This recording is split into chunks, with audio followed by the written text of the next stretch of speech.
Assalamualaikum warahmatullahi wabarakatuh. Kami dari kelompok 7 akan mempresentasikan hasil diskusi dari kelompok kami tentang kelembagaan dan pertumbuhan ekonomi. Berikut nama anggota dari kelompok kami, yaitu Jordan Putra Cahyono, NIM 115, Justina Dewi Anggraini, NIM 124, Melati Anggia Nur Aini, NIM 121, Syafira Adeni, NIM 117, dan Aditya Iqbal, NIM 150. Kelembagaan atau institution sebagai aturan main atau rule of game dan organisasi berperan penting dalam mengatur penggunaan atau alokasi sumber daya secara efisien, merata, dan berkelanjutan. Menurut Sahyuti, pada tahun 2006, suatu kelembagaan adalah suatu pemantapan perilaku yang hidup pada suatu kelompok orang yang merupakan sesuatu yang stabil dan berpola, berfungsi untuk tujuan-tujuan tertentu dalam masyarakat, ditemukan dalam sistem sosial tradisional dan modern, atau bisa berbentuk tradisional dan modern yang berfungsi mengefisiensikan kehidupan sosial secara khusus. Kelembagaan mempunyai 10 unsur penting, yaitu institusi, norma tingkah laku, peraturan, aturan dalam masyarakat, kode etik, kontrak, pasar, hak milik, organisasi, dan intensif.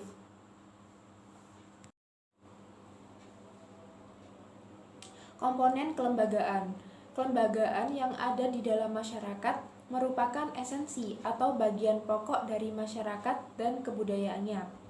Pejovic tahun 1999 menyatakan bahwa kelembagaan memiliki 3 komponen, yakni yang pertama aturan formal, meliputi konstitusi, statuta, hukum, dan seluruh regulasi pemerintah lainnya.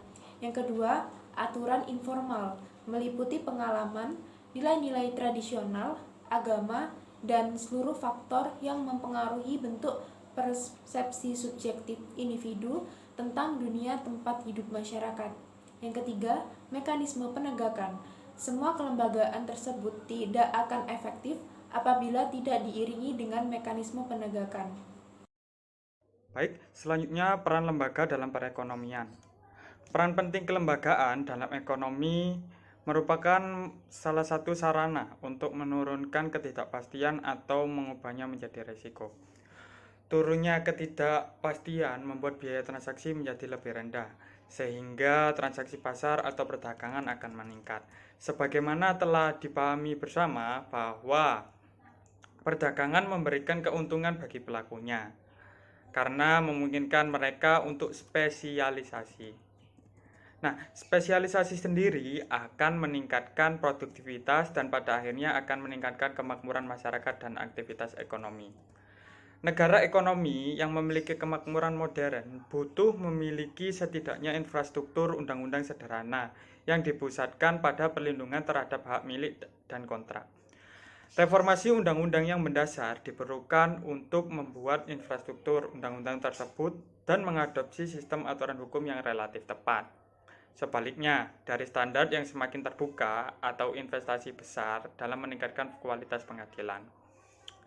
Siklus kebaikan akan muncul dengan diawalinya pengeluaran sederhana pada reformasi hukum yang kemudian meningkatkan tingkat pertumbuhan ekonomi. Pada gilirannya menghasilkan sumber daya yang akan dapat digunakan untuk melalui reformasi undang-undang yang lebih besar pada masa depan. Nah, perkembangan penelitian yang menghubungkan kesuksesan kelembagaan atau kegagalan kelembagaan terhadap pertumbuhan ekonomi dan pembangunan pasar, baik itu runtut, waktu maupun lintas negara. Indikator dengan cakupan luas menangkap kinerja yang berbeda. Seiring pengaturan lembaga yang tumpang tindih, sebagai contohnya saja keberhasilan negara dalam menyediakan hukum dan kinerja pengadilan serta kebijakan mencerminkan apakah warga negara dan investor menganggap negara menghormati hak kepemilikan. Akses jasa keuangan dan pasar keuangan yang rumit mencerminkan bagaimana lembaga yang secara sukses melindungi hak kepemilikan peminjam dan pemberi pinjaman. Korupsi publik yang tinggi mencerminkan bagaimana perilaku pegawai pemerintah dalam lembaga negara merespon insentif yang ada. Untuk politisi dan pegawai publik biasanya mengejar barang publik untuk kepentingannya sendiri. Nah, hubungan positif antara pembangunan ekonomi dan indikator pembangunan kelembagaan yang sukses telah banyak didokumentasikan. Tetapi hampir semua kajian tidak menetapkan hubungan antara lembaga yang khusus dan hasil yang khusus. Malahan mereka menonjolkan banyak jenis dari lembaga yang mendukung pasar, misalnya pendapatan dan aturan hukum. Mencakup pentingnya hak kepemilikan, respek terhadap lembaga hukum, dan pengadilan memiliki hubungan erat. Sebagai contoh lain, pembangunan dari lembaga keuangan menentukan pertumbuhan ekonomi dalam pembangunan, kelembagaan, dan pertumbuhan ekonomi.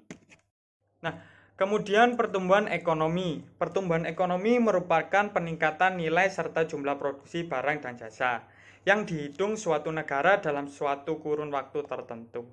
Berdasarkan kepada beberapa indikator, misalnya saja naiknya pendapatan nasional, pendapatan per kapita, jumlah tenaga kerja yang lebih besar dari jumlah pengangguran, serta berkurangnya tingkat kemiskinan.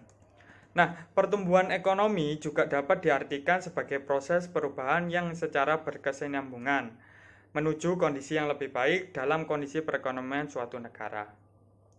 Ekonomi juga merupakan suatu sendiri dapat dikatakan bertumbuh jika kegiatan ekonomi masyarakatnya berdampak langsung kepada kenaikan produksi barang dan jasanya. Dengan mengetahui tingkat pertumbuhan ekonomi, pemerintah kemudian dapat membuat perencanaan mengenai penerimaan negara dan pembangunan ke depannya. Sementara bagi para pelaku sektor usaha, tingkat pertumbuhan ekonomi dapat dijadikan sebagai dasar dalam membuat rencana pengembangan produk serta sumber dayanya. Kemudian selanjutnya teori pertumbuhan ekonomi. Dalam perkembangan hingga saat ini terdapat berbagai teori pertumbuhan ekonomi. Teori ini sendiri banyak muncul untuk menjelaskan siklus pertumbuhan sekaligus faktor-faktor yang berpengaruh secara langsung terhadap suatu peningkatan perekonomian nasional oleh para ahli. Di antara banyaknya teori yang bermunculan, ada 3 teori yang akan saya jelaskan. Yang pertama, teori neoklasik. Teori neoklasik atau dikenal juga sebagai model pertumbuhan ekonomi Solus One, sebab mulanya diperkenalkan Adam Smith. Kemudian dikemukakan kembali oleh Robert Solow dan Dewey Swan.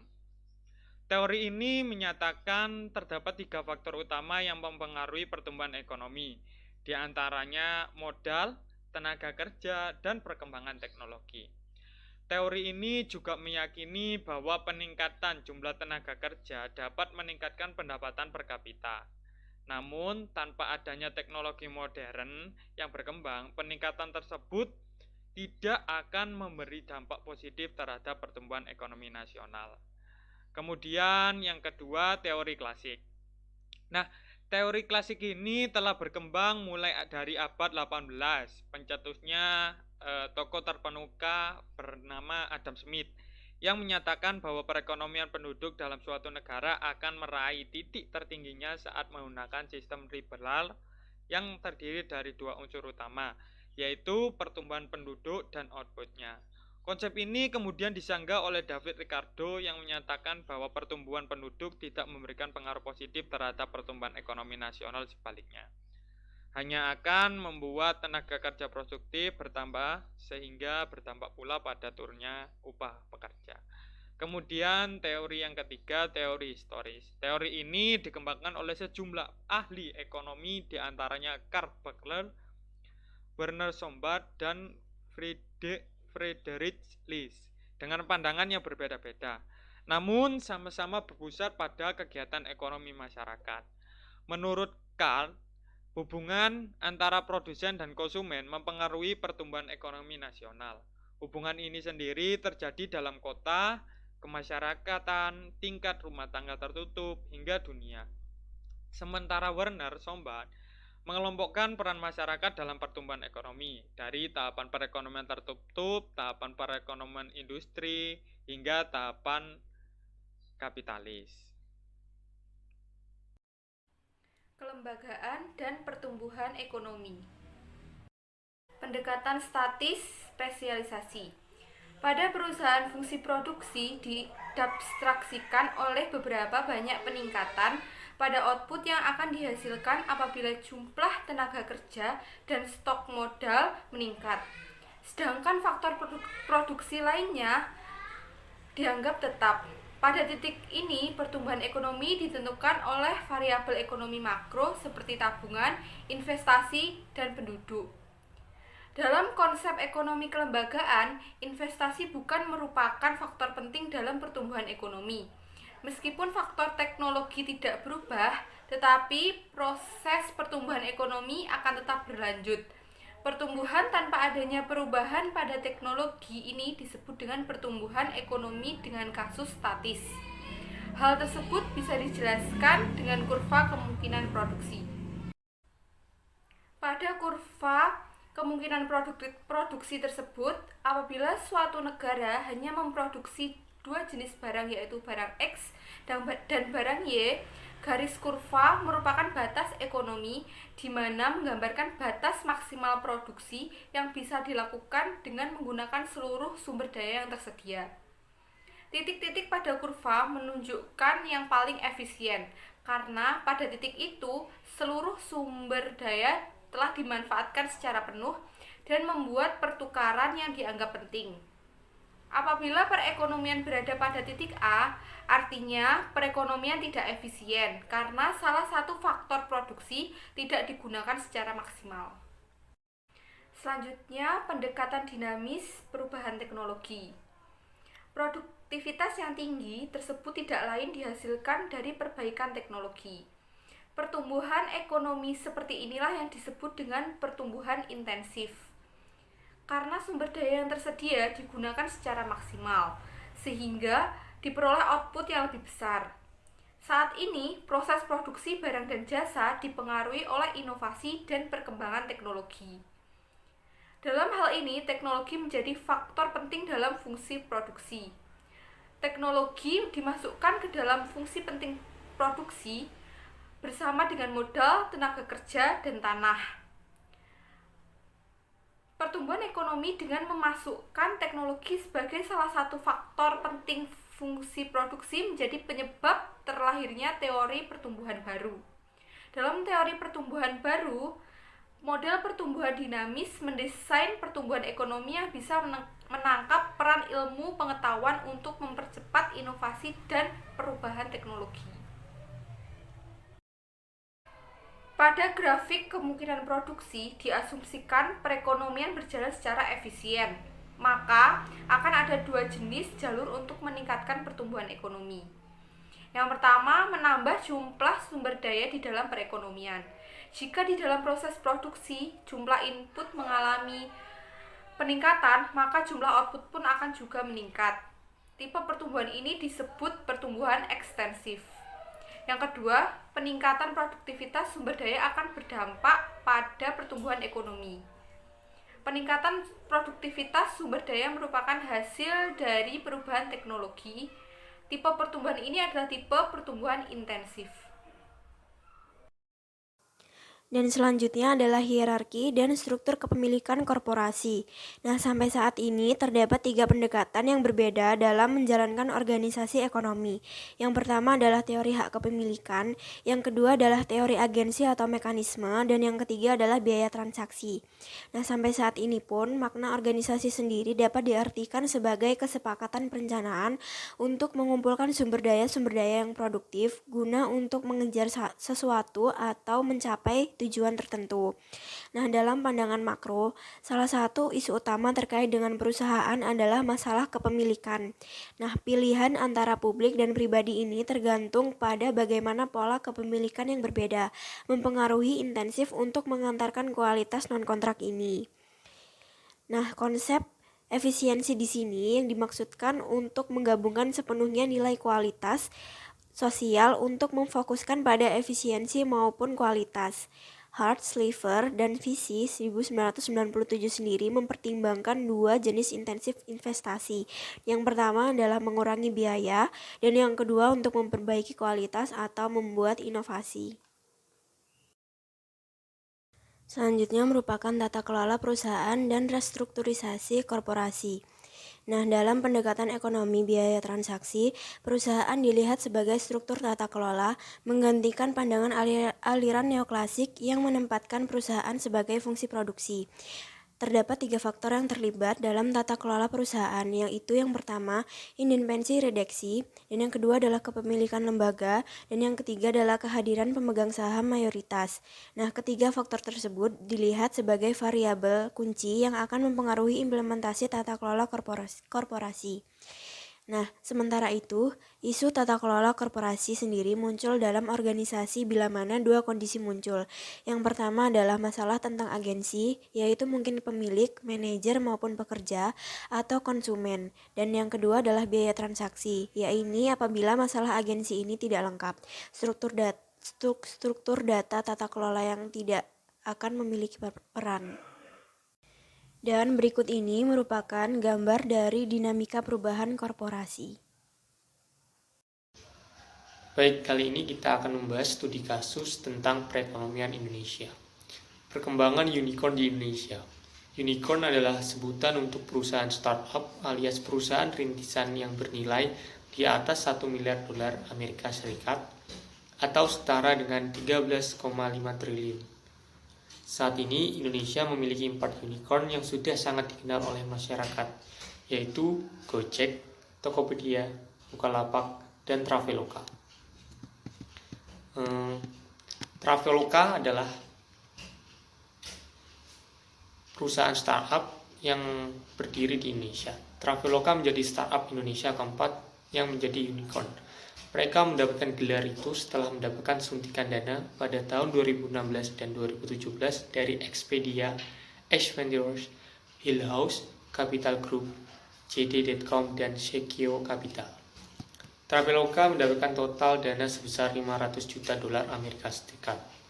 Tercatat 4 kali putaran pendanaan semenjak 12 November 2017.